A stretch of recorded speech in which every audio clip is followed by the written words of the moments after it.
TS24 news. తెలంగాణలో నైరుతి రుతుపవనాల కదలికలు కాస్త నెమ్మదించాయి. ఈ రోజు ఇవి దక్షిణ తెలంగాణ, హైదరాబాద్ పరిసర ప్రాంతాల వద్ద నిలిచిపోయే అవకాశం ఉంది. కనీసం జూన్ 15 వరకు ఉత్తర ఈశాన్య తెలంగాణ వైపునకు ఇవి ముందుకు కదిలే సూచనలు చాలా తక్కువగా ఉన్నాయని వాతావరణ నిపుణులు చెబుతున్నారు. తెలంగాణలో నైరుతి రుతుపవనాల కదలికలు కాస్త నెమ్మదించాయి. ఈ రోజు ఇవి దక్షిణ తెలంగాణ, హైదరాబాద్ పరిసర ప్రాంతాల వద్ద నిలిచిపోయే అవకాశం ఉంది. కనీసం జూన్ 17 వరకు ఉత్తర ఈశాన్య తెలంగాణ వైపునకు ఇవి ముందుకు కదిలే సూచనలు చాలా తక్కువగా ఉన్నాయని వాతావరణ నిపుణులు చెబుతున్నారు. రుతుపవనాలు బలహీనపడడం వల్ల రాబోయే రోజుల్లో రాష్ట్రంలో ఎండ తీవ్రతతో పాటు ఉక్కపోత కూడా పెరగనుంది. అయితే ఈ ఎండల వేడి కారణంగా అక్కడక్కడ స్థానికంగా మేఘాలు ఏర్పడి ఉరుములు మెరుపులతో కూడిన చెదురుమదురు వర్షాలు పడే అవకాశం ఉంది. తెలంగాణలో నైరుతి రుతుపవనాల కదలికలు కాస్త నెమ్మదించాయి. ఈ రోజు ఇవి దక్షిణ తెలంగాణ, హైదరాబాద్ పరిసర ప్రాంతాల వద్ద నిలిచిపోయే అవకాశం ఉంది. కనీసం జూన్ 17 వరకు ఉత్తర ఈశాన్య తెలంగాణ వైపునకు ఇవి ముందుకు కదిలే సూచనలు చాలా తక్కువగా ఉన్నాయని వాతావరణ నిపుణులు చెబుతున్నారు. రుతుపవనాలు బలహీనపడడం వల్ల రాబోయే రోజుల్లో రాష్ట్రంలో ఎండ తీవ్రతతో పాటు ఉక్కపోత కూడా పెరగనుంది. అయితే ఈ ఎండల వేడి కారణంగా అక్కడక్కడ స్థానికంగా మేఘాలు ఏర్పడి ఉరుములు మెరుపులతో కూడిన చెదురుమదురు వర్షాలు పడే అవకాశం ఉంది. ఎండలతో ఇబ్బంది పడుతున్న జనానికి జూన్ 18 తర్వాత వాతావరణం చల్లబడి ఊరట లభించనుంది. ఆ సమయంలో బంగాళాఖాతంలో ఒక అల్పపీడనం ఏర్పడే అవకాశం ఉన్నట్లు తెలుస్తోంది. దీని ప్రభావంతో జూన్ 19 నుంచి 23 మధ్య తెలంగాణలోని చాలా ప్రాంతాల్లో రుతుపవనాలు మళ్లీ పుంజుకుని విస్తారంగా వర్షాలు కురిసే అవకాశం ఉంది. కాబట్టి వచ్చే వారంలో రాష్ట్ర వ్యాప్తంగా వానలు జోరందుకుంటాయని వాతావరణ శాఖ అంచనా వేస్తోంది. ఎండలతో ఇబ్బంది పడుతున్న జనానికి జూన్ 18 తర్వాత వాతావరణం చల్లబడి ఊరట లభించనుంది. ఆ సమయంలో బంగాళాఖాతంలో ఒక అల్పపీడనం ఏర్పడే అవకాశం ఉన్నట్లు తెలుస్తోంది. దీని ప్రభావంతో జూన్ 19 నుంచి 23 మధ్య తెలంగాణలోని చాలా ప్రాంతాల్లో రుతుపవనాలు మళ్లీ పుంజుకుని విస్తారంగా వర్షాలు కురిసే అవకాశం ఉంది. కాబట్టి వచ్చే వారంలో రాష్ట్ర వ్యాప్తంగా వానలు జోరందుకుంటాయని వాతావరణ శాఖ అంచనా వేస్తోంది. AICTE స్వనాథ్ స్కాలర్షిప్ 2026 నోటిఫికేషన్ విడుదలైంది. డిగ్రీ, డిప్లొమా విద్యార్థులకు సంవత్సరానికి 50,000 రూపాయలు ఆర్థిక సహాయం అందించనున్నారు. ప్రతి ఏటా మాదిరిగానే ఈసారి కూడా 2,000 స్కాలర్షిప్లు అందిస్తుంది. ఇందుకు సంబంధించిన అర్హతలు, దరఖాస్తుల విధానం, చివరి తేదీ, దరఖాస్తు డైరెక్ట్ లింక్ ఈ కింద చెక్ చేయండి. స్వనాథ్ స్కాలర్షిప్ 2026కు నోటిఫికేషన్ విడుదల చేసింది. ఉన్నత విద్యను అభ్యసిస్తున్న అనాథలు, కోవిడ్-19 కారణంగా తల్లిదండ్రులను కోల్పోయిన విద్యార్థులు, విధి నిర్వహణలో అమరులైన సాయుధ దళాలు, కేంద్ర పారామిలిటరీ దళాల సిబ్బంది పిల్లలు, అలాగే తీవ్రమైన ప్రాణాంతక వ్యాధులతో బాధపడుతున్న, ప్రమాదంలో మరణించిన 80% కంటే ఎక్కువ వైకల్యం పొందిన తల్లిదండ్రుల పిల్లలకు ఆర్థిక చేయూత అందించేందుకు ఏటా ఈ స్కాలర్షిప్ అందిస్తున్న సంగతి తెలిసిందే. ఈ ఏడాది కూడా స్వనాథ్ స్కాలర్షిప్ 2026 పథకం కింద డిగ్రీ, డిప్లొమా కోర్సులు అభ్యసిస్తున్న అర్హులైన విద్యార్థులకు మొత్తం 2,000 స్కాలర్షిప్లు అందించనున్నారు. ఇందులో డిగ్రీ విద్యార్థులకు 1000, డిప్లొమా విద్యార్థులకు 1000 చొప్పున అందిస్తున్నారు. ఎంపికైన ప్రతి విద్యార్థికి ఏడాదికి 50,000 చొప్పున ఆర్థిక సహాయం అందుతుంది. ఈ మొత్తాన్ని కాలేజీ ఫీజులు, కంప్యూటర్ కొనుగోలు, పుస్తకాలు, స్టేషనరీ, సాఫ్ట్వేర్ తదితర విద్యా అవసరాల కోసం వినియోగించుకోవచ్చు. దరఖాస్తు చేసుకునే విద్యార్థులు AICTE ఆమోదించిన డిగ్రీ లేదా డిప్లొమా కోర్సులో రెగ్యులర్గా చదువుతూ ఉండాలి. కుటుంబ వార్షిక ఆదాయం 8 లక్షలకు మించరాదు. కేంద్ర లేదా రాష్ట్ర ప్రభుత్వాల ఇతర స్కాలర్షిప్లు పొందుతున్న విద్యార్థులు ఈ పథకానికి అనర్హులు. డిగ్రీ విద్యార్థులను ఇంటర్మీడియట్లో సాధించిన మార్కుల ఆధారంగా మెరిట్ ప్రకారం ఎంపిక చేస్తారు. డిప్లొమా విద్యార్థుల ఎంపిక 10వ తరగతిలో సాధించిన మార్కుల ఆధారంగా జరుగుతుంది. అభ్యర్థులు జాతీయ స్కాలర్షిప్ పోర్టల్ ద్వారా ఆన్లైన్లో దరఖాస్తు చేసుకోవాలి. విద్యార్థి చదువుతున్న విద్యా సంస్థ దరఖాస్తును ధృవీకరించిన అనంతరం సంబంధిత రాష్ట్రం లేదా కేంద్రపాలిత ప్రాంత విద్యాశాఖ పరిశీలించి తుది ఎంపిక చేపడుతుంది. అర్హత కలిగిన విద్యార్థులు అక్టోబర్ 31, 2026లోగా ఆన్లైన్ విధానంలో దరఖాస్తు చేసుకోవాల్సి ఉంటుంది. ఎలాంటి రాత పరీక్ష ఉండదు. కేవలం మెరిట్ మార్కుల ఆధారంగా తుది ఎంపిక ఉంటుంది. మరణ ధృవీకరణ పత్రాలు, ఆదాయ ధృవీకరణ పత్రం, బోనాఫైడ్ సర్టిఫికేట్, 10వ తరగతి, ఇంటర్ మార్కుల మెమోలు, కుల ధృవీకరణ సర్టిఫికేట్, ఆధార్ కార్డు వంటి ఇతర సర్టిఫికెట్లు తప్పనిసరిగా ఉండాలి. ఎంపికై విద్యార్థులకు స్కాలర్షిప్ నగదు డైరెక్ట్ బెనిఫిట్ ట్రాన్స్ఫర్ ద్వారా నేరుగా విద్యార్థుల బ్యాంకు ఖాతాల్లోనే జమ అవుతుంది. తెలంగాణ ప్రభుత్వం రాష్ట్రంలోని ప్రభుత్వ ఉద్యోగులు, కాంట్రాక్ట్ సిబ్బంది, అవుట్ సోర్సింగ్ ఉద్యోగులకు ప్రతి నెల 1వ తేదీన జీతాలు అందేలా కీలక నిర్ణయం తీసుకుంది. జీతాల చెల్లింపుల్లో తరచూ ఎదురవుతున్న ఆలస్యాలను నివారించేందుకు ఆర్థిక శాఖ కొత్త మార్గదర్శకాలను జారీ చేసింది. ప్రతి నెల 21వ తేదీ నుంచి తదుపరి నెల 20వ తేదీ వరకు హాజరు వివరాలను పరిగణలోకి తీసుకుని వేతన బిల్లులు సిద్ధం చేయాలని స్పష్టం చేసింది. తెలంగాణ ప్రభుత్వం రాష్ట్రంలోని ప్రభుత్వ ఉద్యోగులు, కాంట్రాక్ట్ సిబ్బంది, అవుట్సోర్సింగ్ ఉద్యోగులకు ప్రతి నెల 1వ తేదీన జీతాలు అందేలా కీలక నిర్ణయం తీసుకుంది. జీతాల చెల్లింపులో తరచు ఎదురవుతున్న ఆలస్యాలను నివారించేందుకు ఆర్థిక శాఖ కొత్త మార్గదర్శకాలను జారీ చేసింది. ప్రతి నెల 21వ తేదీ నుంచి తదుపరి నెల 20వ తేదీ వరకు హాజరు వివరాలను పరిగణలోకి తీసుకుని వేతన బిల్లులు సిద్ధం చేయాలని స్పష్టం చేసింది. ఈ మేరకు డ్రాయింగ్ అండ్ డిస్పర్సింగ్ అధికారులు ప్రతి నెల 25వ తేదీలోపు వేతన బిల్లులను ట్రెజరీలకు పంపించాలని, నెలాఖరు కల్లా వాటి పరిశీలన, ఆడిట్ ప్రక్రియలు పూర్తి చేయాలని ఆదేశించింది. పరిపాలన నిర్లక్ష్యం కారణంగా జీతాల చెల్లింపులు ఆలస్యమైతే సంబంధిత శాఖాధిపతులు, డీటీఓలపై కఠిన క్రమశిక్షణ చర్యలు తీసుకుంటామని ప్రభుత్వం హెచ్చరించింది. మరోవైపు విశ్వవిద్యాలయాలు, కార్పొరేషన్లు, సొసైటీలు, గ్రాంట్ ఇన్ ఎయిడ్ సంస్థల్లో ఈ కుబేర్ విధానం ద్వారా జీతాల చెల్లింపులను వేగవంతం చేయాలని ప్రభుత్వం నిర్ణయించింది. గెజిటెడ్ అధికారులు లేని చోట ప్రభుత్వ గెజిటెడ్ అధికారులకు లేదా ప్రత్యేక అనుమతితో సంస్థల సీనియర్ అధికారులకు డీటీఓ అధికారాలు అప్పగించే అవకాశం కల్పించింది. ఈ ఉత్తర్వుల అమలును పర్యవేక్షించే బాధ్యతను ఆర్థిక శాఖ కార్యదర్శి డాక్టర్ గౌరవ్ ఉప్పల్కు అప్పగించారు. ఏపీలోని నైరుతి రుతుపవనాలు ఎంట్రీ ఇచ్చాయి. క్రమంగా రాష్ట్ర వ్యాప్తంగా రుతుపవనాలు విస్తరిస్తున్నాయి.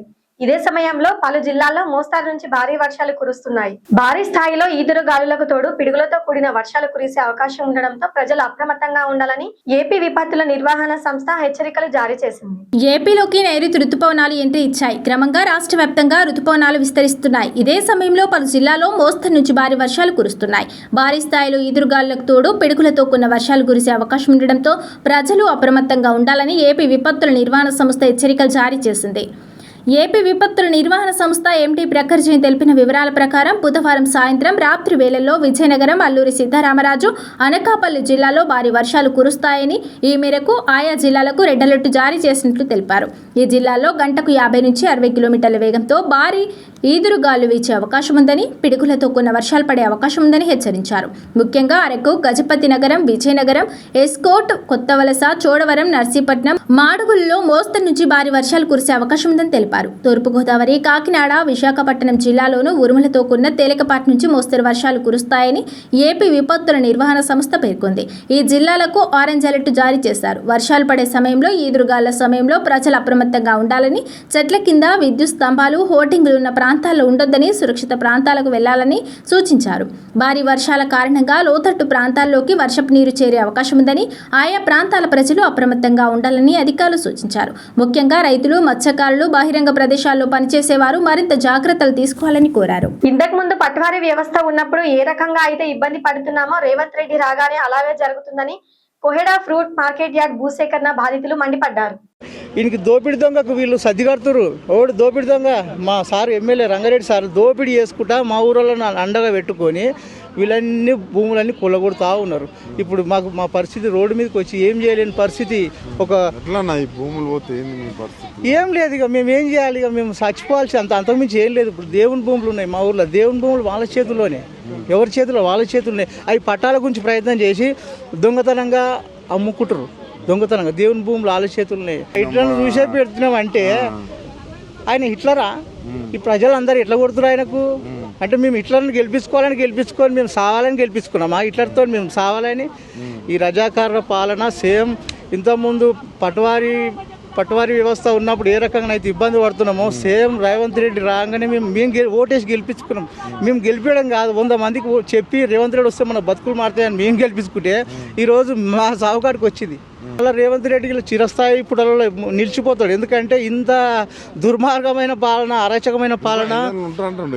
5 ఏళ్ళు ఉంటాడే, బతుకుంటాడేం కానీ పదవులు ఉండడు. 5 ఏళ్ళు పదవులు ఉంటాడు. నేను చెప్తున్నా, ఈ వీడియో ఉంటుంది అప్పుడు నేను ఉంటానో లేదు తెలియదు, కానీ వీడియోనైతే సజీవ సాక్ష్యం కదా. 100% ఆయన మనిషి అని చెప్పుకున్నోడిలో గెలవాడు. ఆయన కాదు, ఆయన మనిషి అని చెప్పుకున్నోడిలో గెలవాడు.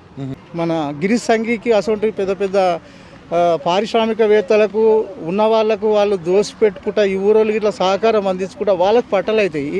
ఈ బీసీలు ఎస్సీలకు పట్టాలు కావు. ఉన్న భూమి పోయినాక మేము ఏం బాగుపడతాం? గేట్ కాడ కీపర్లవా, లేకపోతే బాత్రూమ్లు కడగాలా, లేకపోతే ఏం చేయాలి? చెప్పురి, మీకు ఏం జాబ్ వస్తుందో చెప్పురు మాకు.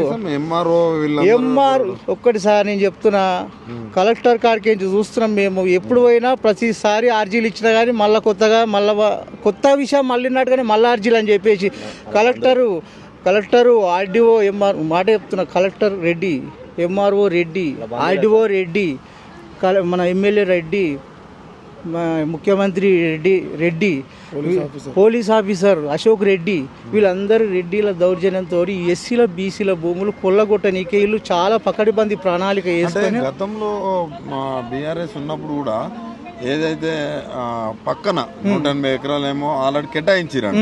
మరి అందులో కట్టుకోకుండా ఇక్కడ అయితే దానికి గవర్నమెంట్ నిధులు కేటాయించి ఎవరి వాటాలు వాళ్ళకి వెళ్ళిపోయిన తర్వాత ఎవరికో భూమి బదలాయింపు చేసి ఆడ ఇప్పటికి ప్లేన్ ల్యాండ్ ఉంది. ఆ ప్లేన్ ల్యాండ్ మంచి ల్యాండ్ ఉంది 180, అన్ని రకాలుగా ముందస్తు ఆలోచన చేసి మార్కెట్ కు 100 గజాలు ఇంకా 80 ఎకరాలు సపరేట్ గానే ఎక్స్ట్రానే పెట్టుకొని అన్ని రకాలుగా ఆలోచన చేసి తీసుకుంది. అది ఉత్తగానే వదిలేసి ఇప్పుడు అలా కంప చెట్లు మొలుస్తున్నాయి. మళ్ళా అంటే దానికి ఒక మళ్ళా బడ్జెట్ కేటాయించి మళ్ళా ఇంకో పైసలు ఎగ్గొట్టండి. మళ్ళీ అది కడితే కేసీఆర్ కి ఇట్లా ఏమైనా క్రెడిట్ పోతుందని ఇక్కడ తీసుకుంటున్నారు. ఇప్పుడు వీళ్ళ క్రెడిట్ల గురించి చూస్తే చచ్చిపోయేది సామాన్య ప్రజలే చచ్చిపోతున్నారు. ఇప్పుడు వీళ్ళ బిల్డప్ల గురించి మందిని చంపడం ఎందుకు? 2013లో నాటి మహారాష్ట్ర కాంగ్రెస్ సీఎం పృథ్వీరాజ్ చవాన్ ఉమ్మడి ఏపీ సీఎం కిరణ్ కుమార్ రెడ్డికి లేఖ రాసి 152 మీటర్ల ఎత్తులో తుమ్మిడిహట్టికి ఎట్టి పరిస్థితుల్లో అనుమతి ఇవ్వబోమని చెప్పారు. రేవంత్ రెడ్డి ఎన్ని డ్రామాలు ఆడినా తెలంగాణకు కాళేశ్వరమే దిక్కు అంటూ మాజీ ఎంపీ బోయినపల్లి వినోద్ కుమార్ అన్నారు. మహారాష్ట్రలో ఉన్నది కాంగ్రెస్ ప్రభుత్వం. అక్కడ మరి పృథ్వీరాజ్ చౌహాన్ గారు ముఖ్యమంత్రి గారు, ఇక్కడ కిరణ్ కుమార్ రెడ్డి గారు అప్పుడు ముఖ్యమంత్రి. వారు స్వయంగా లేఖ రాసిండ్రు. పృథ్వీరాజ్ చౌహాన్ గారు 15 అక్టోబర్ 2013లో లెటర్ రాసిండు. ఏం రాసిండు? ఈ ప్రాజెక్టును మీరు ఆలోచన చేసి నిర్మిస్తున్నారు. దీంట్లో 152 మీటర్ల ఫుల్ రిజర్వాయర్ లెవెల్లో నిర్మిస్తే దాదాపు మా గ్రామాలు 22 గ్రామాలు మునుగుతాయి. చంద్రాపూర్లో 8 గ్రామాలు, గడిచొరిలో దాదాపు 2000 పైచిలుకు హెక్టార్ల భూమి మునిగిపోతుంది. ఎట్టి పరిస్థితుల్లో మేము అనుమతి ఇవ్వము అని చెబుతూ మీరు ఈ హైట్ మీద 152 మీటర్ల హైట్తోని తుమ్మిడిహట్టి దగ్గర మీరు టెండర్లు పిలుస్తున్నారు, కాంట్రాక్ట్లు ఇస్తున్నారు, అనుమతులు లేకున్నా మీరు పనులు చేస్తున్నారు. కాబట్టి ఈ పనులన్నిటి కూడా ఆపండి. మేము ఎట్టి పరిస్థితుల్లో 152 మీటర్ల ఎత్తున నిర్మించడానికి పర్మిషన్ ఇవ్వము అని చెప్పింది మహారాష్ట్రలో ఉన్నటువంటి కాంగ్రెస్ ప్రభుత్వం. ఒక ముఖ్యమంత్రి, మహారాష్ట్ర ముఖ్యమంత్రి, ఆనాటి సమైక్య ఆంధ్రప్రదేశ్ ముఖ్యమంత్రి కిరణ్ కుమార్ రెడ్డికి రాసి ఇది ఆపేసేయ్, దెబ్బన నువ్వు పనులు చేస్తే అవి నీకే నష్టము, ఎట్ యువర్ ఓన్ రిస్క్ అని చెప్పి ఆయనే లేఖలో స్పష్టంగా చెప్పిండు. ఇది అన్ఫ్రూట్ఫుల్ ఎక్స్పెండిచర్, పనికి మాలిన ఖర్చు అని చెప్పి కూడా కాంగ్రెస్ ముఖ్యమంత్రి తుమ్మిడిహట్టి దగ్గర కట్టద్దని చెప్పి కాంగ్రెస్ ముఖ్యమంత్రి కిరణ్ కుమార్ రెడ్డి గారికి లేఖ 2013లో రాసిండు. కేంద్రంలో కూడా కాంగ్రెస్ ప్రభుత్వం మన్మోహన్ సింగ్ గారు, ఇది మేము చాలాసార్లు చెప్పినాం. మా హరీష్ గారు 100 సార్లు చెప్పిండి ముచ్చట. కేసీఆర్ గారు ఉపన్యాసాల్లో చెప్పిండ్రు. ప్రజలకు తెలుసు ఎవరిని మోసం చేయదలుచుకున్నది ఈనాటి కాంగ్రెస్ ప్రభుత్వం రేవంత్ రెడ్డి గారి నాయకత్వాన్ని. ప్రభుత్వాలు పార్టీలు మారుతాయి కానీ ప్రభుత్వం మారదు. పరిపాలకులు మారుతారు కానీ ప్రభుత్వాలు మారవు. ప్రభుత్వం ఈజ్ ఏ కంటిన్యూస్ ప్రాసెస్. ఆ రోజు కిరణ్ కుమార్ రెడ్డి ఉంటే తర్వాత కేసీఆర్ గారైనరు, తర్వాత ఇవాళ రేవంత్ రెడ్డి గారైనరు. వ్యక్తులు మారుతారు కానీ ప్రభుత్వం ఒకటే ప్రభుత్వం నడిచేది. ఎవరిని మోసం చేయడానికి ఇవాళ కాంగ్రెస్ బీజేపీ వాళ్ళు రోజు ఒకరి మీద ఒకరు ఆరోపణలు చేసుకుంటే పత్రికలన్నీ ప్రముఖంగా రాస్తున్నాయి. ఇది ఇవాల్టి బులెటిన్. మరో బులెటిన్ తో మళ్ళీ కలుద్దాం. Stay on TS24 news.